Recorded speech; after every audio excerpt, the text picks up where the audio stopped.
Guys, may sihi oh. Manguha ta sihi. Sihi tawag dito. Kinakain to guys eh. Kaso maliliit.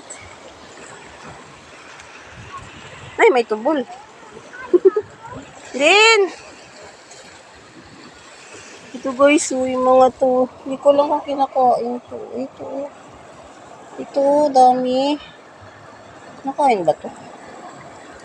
Anong tawag nito sa inyo guys? Ayan oh.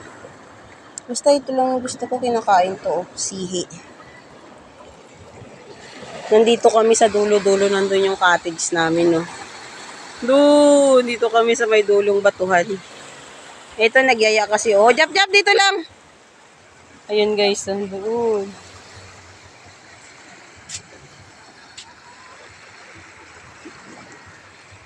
Hoy, dali din. Nandito yung halimango.